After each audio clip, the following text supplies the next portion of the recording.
Welcome to Good Books Lately. I'm Brandon. And I'm Taylor, and this is Pepper, and we are here today to share with you our August TBR. We have been doing this for three official TBRs. We had June, July, and now August. And Pepper, you have got to go lay down. She is so excited about the August TBR. Go lay down, baby. Go lay down. And this is really cool. We, we're excited about this. All right. You want me to start?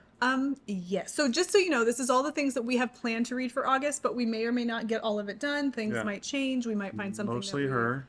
I know. I tend to be one that I've been better. I feel like when I look back, like, I did most of the books, but something inevitably always derails it. Derails it just a new book enters the picture. What can I say? A new book, a new trilogy. Who's to say? But this is what we have plans on reading in August. All right. Okay. You want to take it away? Yeah. So I'm going to start really soon, actually, to read this book by Ernest Hemingway, The Sun Also Rises. This was an anniversary present from our 14th anniversary by Taylor. What drew you to Ernest Hemingway? I kind of just, you hear that he's kind of like this, man's man writer, kind of, has the story. At least that's what I thought. And I don't know. I figured might as well start with, I think this is his first. I think it is. Right. So, but yeah, interested to give it a read and see what he has to offer. This is something I didn't notice right away, this cover. Yeah, this is the Penguin Verdus edition. To see like the bull and the sunrise. It's just such a really cool, such a cool cover. Like a penguin. Oh yeah. There. Yeah. It's a beautiful, beautiful book. Really cool. Really cool. So I'm looking forward to reading it and kind of getting my first taste of Hemingway and see what it...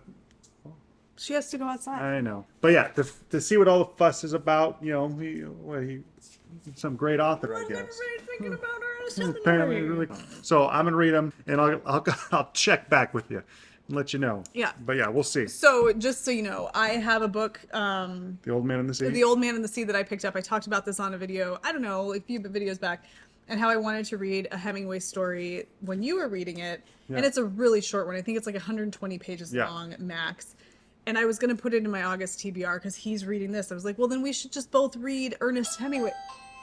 That might be the part for our washing machine. Yeah. We need this magic part for our washing machine that you can't get at any hardware store. Well, it just was delivered. Anyway, so I was thinking I would join him in his Ernest Hemingway adventure, and I just could not get myself excited about that book. That's okay. And I may still do it. It's only I should be able to read it in a day. Yeah. If I really stick to it. And now that school's starting, I'll have more time during the day of uninterrupted No time. distractions.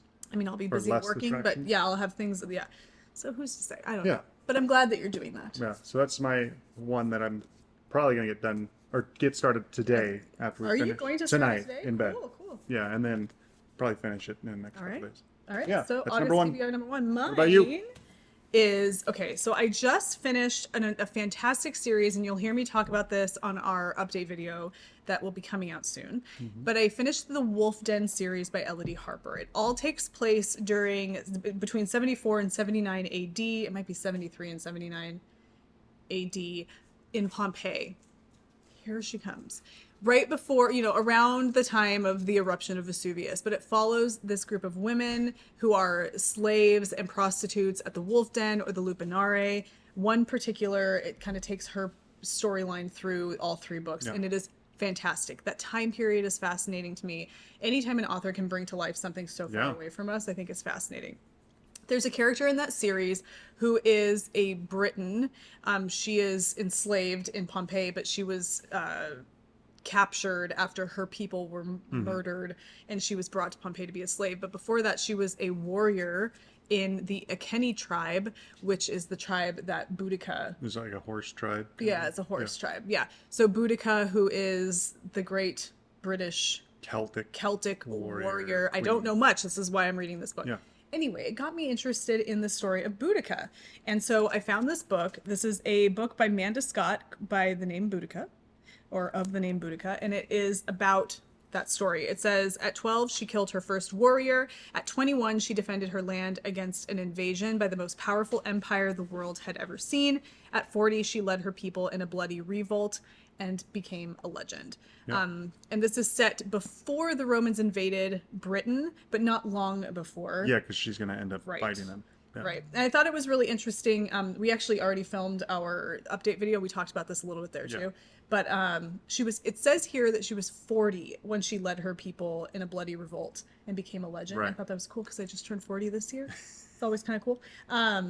Yeah, so I don't know. You were asking about whether or not she's kind of part myth, like King, Yeah, like not quite like she's King Arthur, definitely a but- real person, but because we're talking about the Celtics and they're not having good records kept Right. themselves, other oral tradition, I think, rather than written down records. Right. The Romans were meticulous about record keeping, but not about their enemies, really, more about And like, maybe not as, hey, like, we defeated these truthful. people. Yeah, right. So they're gonna, Sure. and so you're gonna get more of a myth from the oral traditions. Okay. Kind of like I would imagine. So that's where you kind of get this ambiguity. So yeah, I want to know like more about this person. I don't know how much of what you said, like Yeah. how much of it is myth and how much of it is real. I don't think she is like a King Arthur in that like most definitely people will didn't tell you exist. King Arthur did not exist. Yeah. Most people will tell you she did exist. To what extent she was a legend in her like leading her people, Yeah. who knows? But I would love to learn more about that, and I think the best way to do that is reading it in a book. Cool. Butterflies in the sky. Yeah. Okay. LeVar LeVar Burton. Do you know he has like a thing? I don't know what is it called. Like, you can see it. It's like something LeVar Burton is doing right now. You can get T-shirts for it. I can't remember what it is. I saw it on Instagram the other day. Alright. Okay, but this is neither here nor there. But this is one of my first TBRs for August. Spoiler alert: I have started it. Yeah. But I've only read like 3 pages, so it doesn't really count. But super excited about it. This book was written, by the way, in 2003. Oh. So, Year I graduated. say that again. Year I graduated Yeah. high school. Look at you. Look at you. Yeah. Okay. 2003. All right. I'm excited about it. Cool. It'll be good. And you know what else? Got a map. It's got not only one map. It's got multiple maps. It's got this map, and then at the beginning, that's for the prologue, and then at the beginning of the first part, wow. it has a map of Britain. And I'm wondering At if the there's time like, of Boudica. oh yeah, there's more maps. Look, did you see It's another a map in there? plethora of maps. and- It's just that. Wow. I think that was the only other one. I think there's 3. But Cool. Boudica All by right. Amanda Scott. nice. Excited All about right. that one. Cool. All right. Yeah. Oh, and it's also Big Boy. Big boy. It's like 600 something Yeah. pages. Okay. Okay, sorry. Yeah. My second on my list for the month of August is this one, "The Peacock and the Sparrow" by I.S. Barry. This is a spy novel, spy thriller novel, and I picked this up when we were walking through Barnes and Noble, just kind of doing your thing. Yeah. But I had recently read that book by Ben McIntyre, The Spy and the Traitor. The Spy and the Traitor, yes. And which so is I've- nonfiction. Yeah, which is nonfiction. This is fiction, but it's written by a former CIA operations officer, 6 years operations officer, and this I think is her debut novel. She's a woman. Yeah, it's her debut novel, and it's kind of set during the Arab Spring era, so it's a modern kind of spy novel, and it's kind of one of those stories where it's the spy's last mission should be kind of an easy one or whatever, kind of the Never goes and then that way. doesn't go according to plan from what I can tell in the back, but like the praise on it's like instant classic. Or This is the most realistic espionage story I've read, Heartstopping, by Joseph Weisberg, creator of The Americans. yeah, so so after reading that book, that nonfiction book about espionage, I thought this would be a cool way to kind of get into a spy novel, as Yeah. you say. So kind of Retro vibe to classic. it. So you're spy, you're saying it's modern. Yeah, the Arab Spring. So I don't know. Nice. Arab Spring, that was like recently, like it's like 2000s, right? Okay. Yeah, more modern time. It's talking about a Mitsubishi Lancer.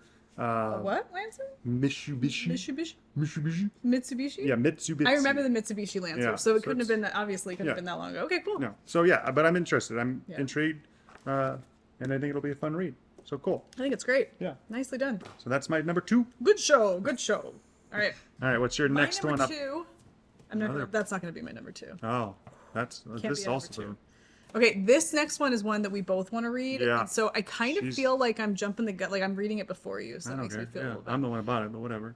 Well, do you want to read No, it go first? go Okay, ahead. anyway, I am intrigued by this. I'm intrigued in one part because I had heard about it and read the review on Goodreads. But then Yeah. the most intriguing part is when you bought it at Writer's Block Right. and I read some of it on the way home. Yeah, then but I was like, but what?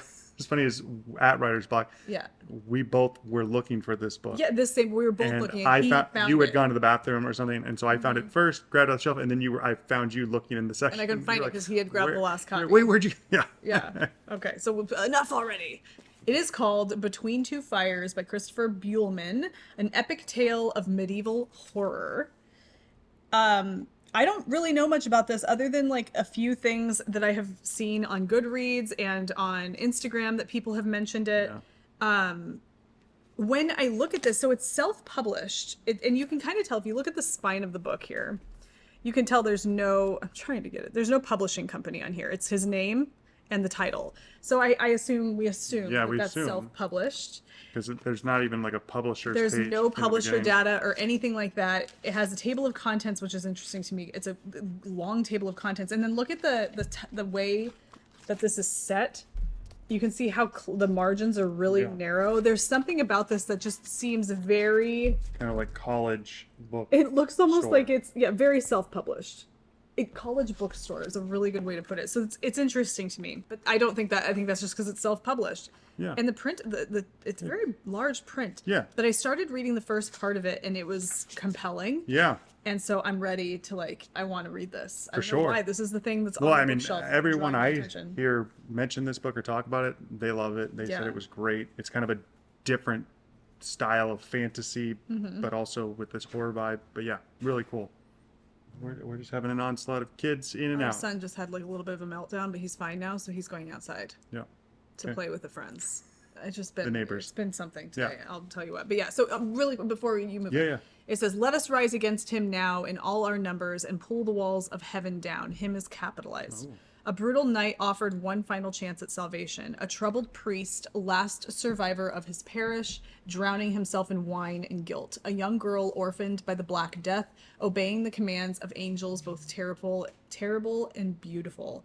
This trio will undertake a journey across the medieval French countryside, decimated by war and plague, encountering along the way martyrs and saints, brigands and fools, the damned and their hellish masters. They have little chance to save mankind, but they might, just might, save their own souls. And that sounds really cool. Yeah, no, so for this sure. is called Between Two Fires by Christopher Buehlman, and that is my second Cool. TBR. Awesome. All right. All right. You ready? Yeah, and then so I have my third and final TBR. These are the three I want to get through, and it's Taylor bought this for me as well. Paradise of the Damned That one I bought at McCarran or at an airport, Yeah, the airport. right when we were taking a trip. Was that the That's when we were going to Virginia. No, Virginia. couldn't have been Virginia. Chicago. When we were going to Michigan. Yeah, when we were going to the Michigan. Yeah. But yeah, this is the true story of an obsessive quest for El Dorado, the legendary city of gold. And it's by the author who wrote the book Born to be Hanged, which I've read and enjoyed. It's about Sir Walter Raleigh. Yes, Sir Walter Raleigh and his journey in 1530, or no, not 1530, but around that time of early as 1530, reports of El Dorado, a city of gold in South America, beckoned European explorers. And so this is kind of, He's like commissioned by Queen Elizabeth, I think, right? To Yeah. kind of go and see what he can find. yeah, and then kind of how when he fails and things Yeah, like that. yeah. But yeah, it's a kind of a story I have some understanding of, but not a lot. But I love the book that he wrote about Mm-hmm. the pirates, Born to be Hanged. And so I am into it, and I always like to throw in some nonfiction into my reading. So Do you think it's this kind is of pirate vibes? I think it'll have I know sailor Sir Walter Raleigh was not ship necessarily- vibes because he's got to go from England to South America, right? Mm-hmm. Across and this is early on. This is 1600s. Yeah. So this is early, transcontinental sailing for the Europeans at least. But yeah, I think it'll be fun. I think so too. Informative, and also maybe give me an idea of where to find the city of gold. This is between, that's a good thing. It says, between his ensuing grim prospects at court and his underlying lust for adventure, the legend of El Dorado became an unwavering siren song that hypnotized Raleigh. And I think that that's an interesting, to learn about how someone was just kind of fascinated Yeah. or hypnotized by some idea of finding something. That kind of story following a person with that. Yeah, and I think that's a kind of a common theme with Motivation. explorers Yeah, or it's cool. adventurers or people who are looking for something. But it's not a trope in this regard. In that No, it's this is true story. Yeah. This is so I'm super Cool. eager. Yeah, I like it. cool. All That's right, third. so third TBR. Yeah. 3 is mine. This is very ambitious what I'm about to show you here. I don't know if this is going to work out, honestly, Oh. but it's what I'm shooting for. This next one is one I'm excited about after hearing about it on a video we watched. I think it was like PBS, like book reviews or something. Yeah. But this is called The Bright Sword by Lev Grossman. He is the author of a series called The Magicians, and I don't know much about that, but I know that it's very popular.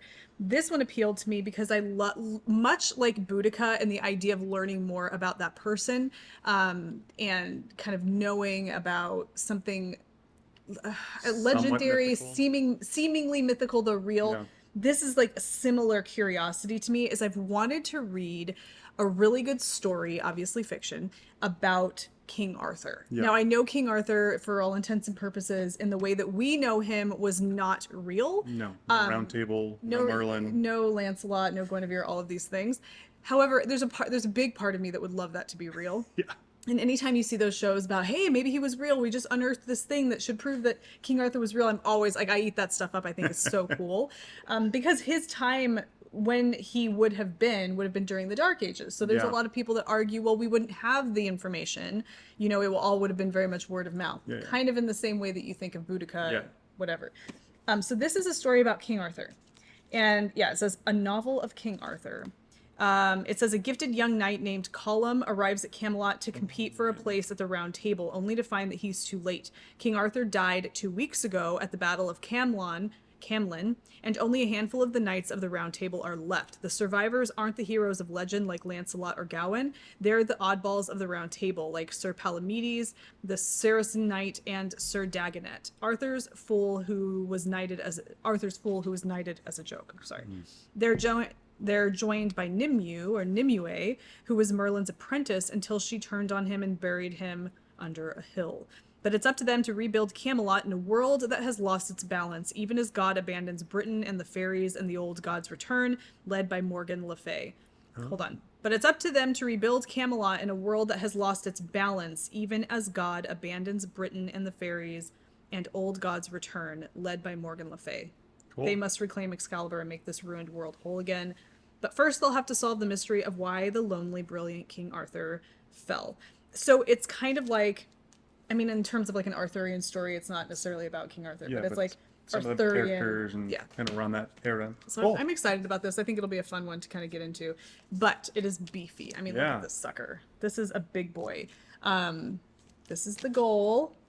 We shall see. Yeah, I mean, I read that if the entire story's compelling Wolfden enough. trilogy in a month, and I feel like if I was able to do that while also reading half of Tainted Cup, Yeah, I should be able to handle this. it's only like 670 pages. It's only 670 pages. No NBD. No big deal. No big deal. You got this. Plus But you know the what? Boudica, The plus... thing, right. The thing about TBI, shush. I mean, look at this. Put Boudica on there. Yeah. Boudica. Look at that. That's a lot of pages to try to read in August.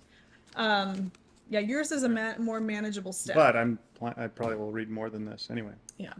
But anyway, that's the goal, and I think that as long as you have a plan, it's okay to deviate Gives a little you bit. excitement Yeah, for something what's look to forward come. to. Yeah. So those are our TBR. Let us know what August. you guys are reading. Yeah, for August. Wow. Yeah. What are you guys reading? What are your plans on reading? Have you read any of these books? Do you Right. have some Yeah. recommendations? Yeah, let us know down below. And if you took value from this or enjoyed yourself, don't forget to give it a thumbs up. Yeah, give it a like. Subscribe it. Click the bell for notifications whenever we post. And yeah, and we'll see you guys next in the time. next one. Yeah. Bye.